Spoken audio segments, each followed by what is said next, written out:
This is a story about two kinds of people. The people who buy, the customers in a competitive market, and the people who help them get what they want, the salesmen. We're all customers quite often, and we're all salesmen now and then. Salesmen of things and of ideas. And there's a lot to selling, anything. There are rules and ways of doing the selling job that have to be followed if we expect to be successful in a competitive market. Well, now, here's Don Evans. He's a pretty good young salesman. Lots of drive, spends his time off the floor studying his product, planning his next day's work. Only trouble is, sometimes Evans thinks he has all the answers.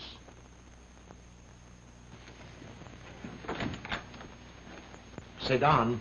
Oh, yes, Mr. Carter. Can you come into my office for a few And minutes? here's Jim Carter, Evans' boss. He doesn't always agree with Evans.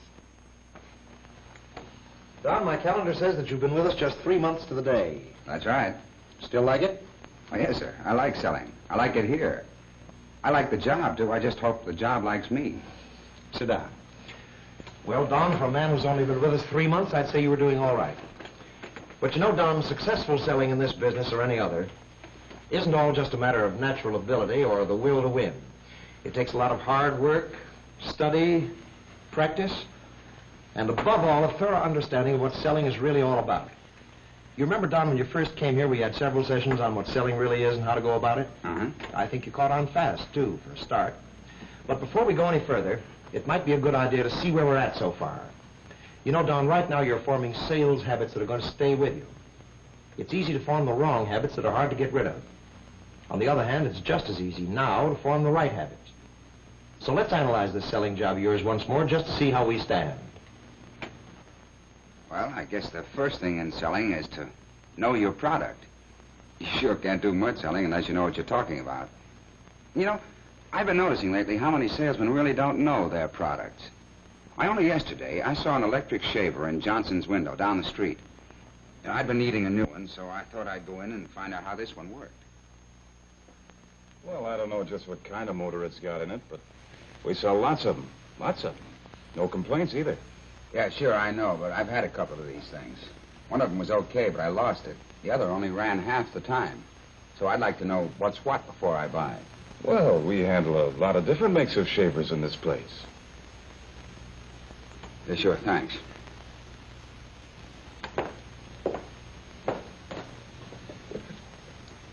All that guy needed to make a sale was just a little information about his product. I was all ready to part with $20, but not without knowing what I was buying. And he didn't know his product, so he lost the sale. That's right, Don. Product knowledge is essential. But important as that is, what more do you need? Well, I remember we talked about a plan for selling. That's right, the 4-step sale. Of course, there are lots of ways of breaking down the steps in a sale. But for my dough, this 4-step plan of ours covers the ground. And, Don, right out there on that business street, you can see those 4 steps at work all day long. Take, for example, the first step, finding prospects. All those people out there, they're prospects for all sorts of products. That's why those stores out there are located where the greatest number of people pass by. In other kinds of selling, of course, like ours, you have to go find the prospects yourself, most of them. You have to use every device under the sun to find people who can qualify as prospects for our product. Those other steps of the sale are being worked out there, too. Take the second step, creating the desire to own. That flapjack operation over there, creating the desire to eat in this case. The idea is to present your product to the prospects in whatever way appeals to them most, to make them want it. That flapjack boy has it, and it's the same idea no matter what the product. And take that kid over there. He has a prospect. He has created the desire to own. But unless he can get the man to part with a nickel, he's just been wasting his time. That's sometimes the toughest part of the job. But it's the payoff. That's right, kid. Make the old tightwad come across. There, that was a perfect example of the third step of the sale, getting the decision to buy. And there's an example of the final step, delivering the product right. By delivering the packages right to her car, the clerk has followed up his sale with a goodwill gesture that should bring the customer back again and may help get her to send in her friends. Well, I think I've got those 4 steps pretty well in mind, Mr. Carter. In fact, I've got them all down right here. And in addition, I've tacked on some reminders of some of those other things we talked about. You know, the rules for handling people. Good, let's hear them. Ask questions. That's point number one. Seems like the only way you can find out how to handle a prospect is to ask questions that'll get him to give you the information you need. Let the prospect talk.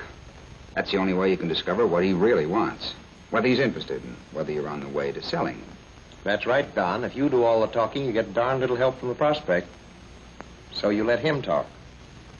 What's your next point? Don't argue. Arguments just make people mad. You don't get people to buy things by making them mad at you. You try to set them straight, but not by arguing. In fact, you can win an argument and lose the sale. Yes, but. The old 1-2. You tell the prospect, well, yes, that would seem to be the case, but there's another angle. You know, Don, using the yes, but is one way to avoid an argument and get the prospect thinking along your lines. Agree that what he says may be partly true, or used to be true, and then get in your licks. Repeat the objection. Then the prospect knows you've got it straight. Or maybe he'll back down a little, or even admit that this isn't his real objection at all. And finally, concentrate on the main objection. Answer it to the prospect's complete satisfaction. You can usually get him so he has to say yes when you ask for that order.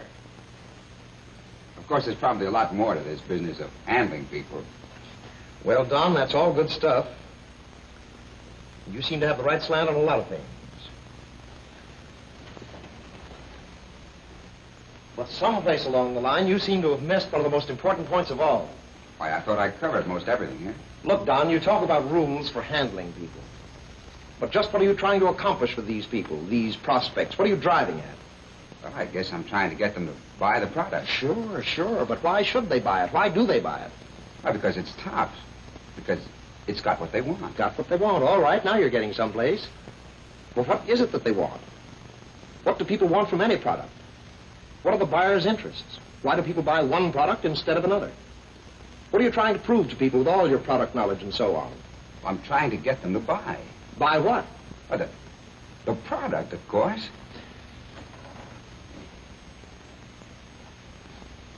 Look, Don,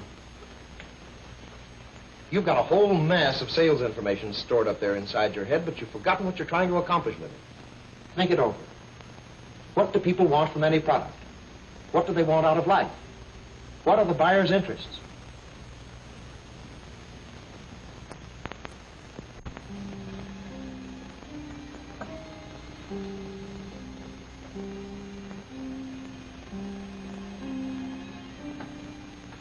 What do people want?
What do people want? What's the matter, Don? Don't you know what people want? What? Oh, never mind about where I am. I'm just the guy inside your noggin. The guy who really knows what you know about what people want. What people want? That again. That's right. You know what people want. Take yourself, for example. How do you like to come home to an easy chair? A pleasant, warming fire in the fireplace. Just relax with your slippers.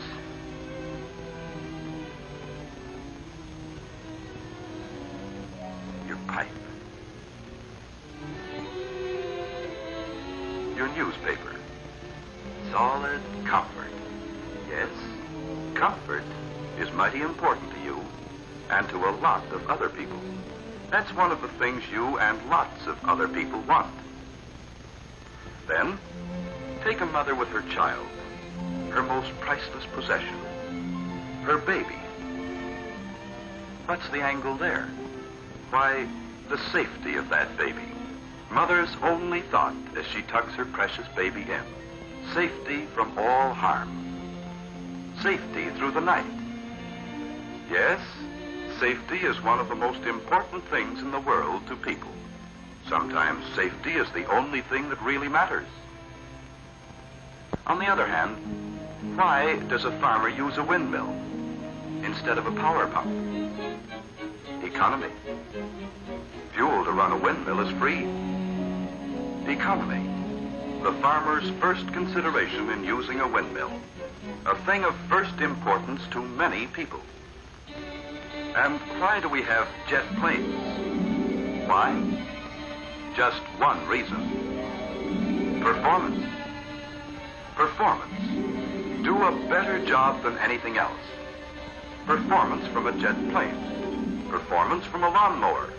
To some people, performance is the only thing that counts. Durability. Bridges. Man-made structures which must last for generations, which tell us just how important durability can be to people. Durability. How long will it last? And here's a picture to delight the eye and quicken the pulse of every beholder. To many people, like the artist, appearance is all important. Beauty in women, beauty in many other things. Well, that's it. Those are the 6 things that people want. The 6 buyer's interests. Of course, sometimes we call them by other names, but it's the same thing. For example, take that cigarette. You pick a certain brand, maybe for its flavor or its firmness or the fact that it doesn't make you cough. Well, in a cigarette, those things all add up to performance. Performance in a cigarette.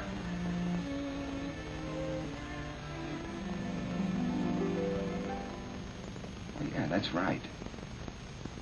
But doggone it, with my product, all I have to do is give a complete demonstration. If I do that, I've answered all 6 of the buyer's interests. Partly answered, Don. Sure, you should always give a complete demonstration. But you've got to do a thorough selling job on the prospect's main interests. For instance, those are certainly good-looking shoes you have on. Why did you buy them? Right, because they're comfortable. I've got to be on my feet an awful lot in this job, you know. Exactly. And while the shoe salesman mentioned appearance and economy, you wouldn't have bought those shoes unless they were comfortable. Someone else might have been more impressed by appearance. But to you, comfort was the chief interest. So the salesman hit that hard. The thing is that different people attach different degrees of importance to each of the 6 buyer's interests. One may think performance is the most important. Another, economy, or safety, or comfort. I get it. My job in selling is to find out which of these interests each prospect is most interested in. And then to show that my product is the answer. Absolutely. Product knowledge. The 4 steps of the sale. The rules for handling people. All these things should be aimed continually at finding the prospect's interests.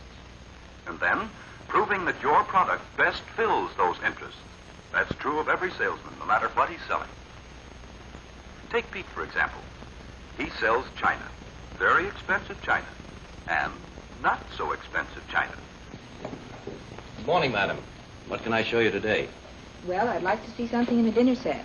All right. Did you want something for every day, or were you interested in something more elaborate? Well, something for every day. And I don't want to spend too much. My present dishes are always chipping. I see. So you're interested in something low-priced, yet durable. Yes. I think we've got just about what you have in mind. Some new low-price patterns just came in. Here's one we consider very attractive. Yes, it is nice. And the price is surprisingly low for dinnerware of this quality.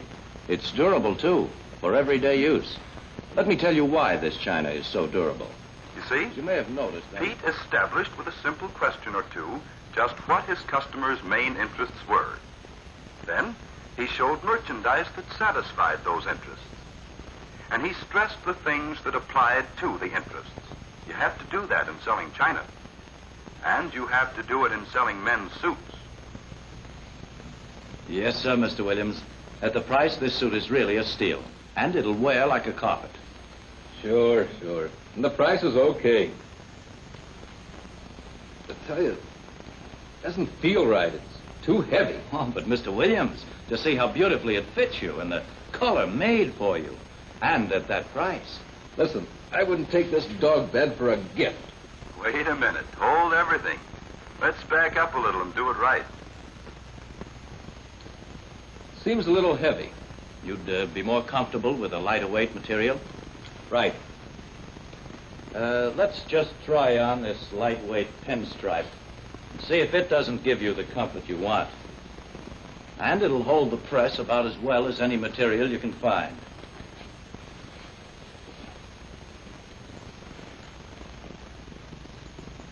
Well, this is better. Yes, that was better. When a prospect gives you a hint as to what his interests are, stay on the beam. Prove his interests. If he wants comfort, sell him comfort, not price or appearance.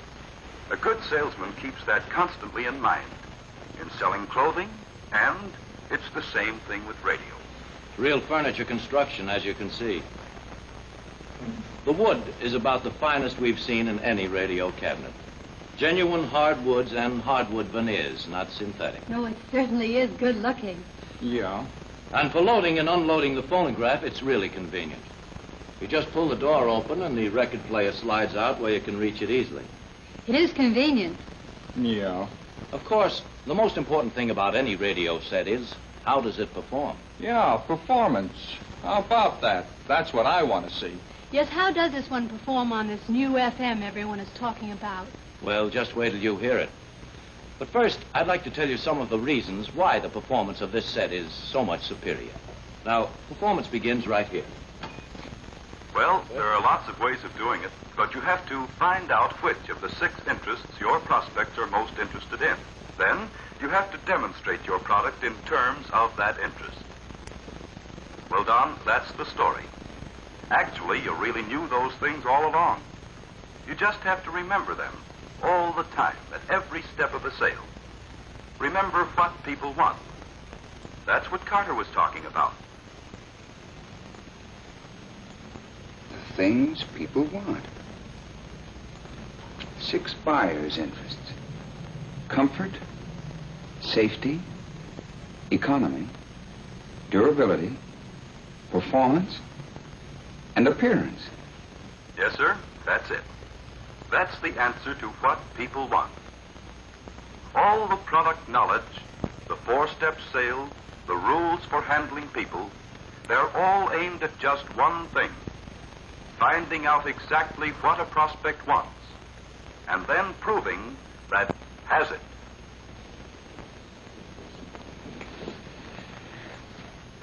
You see? I knew it all the time.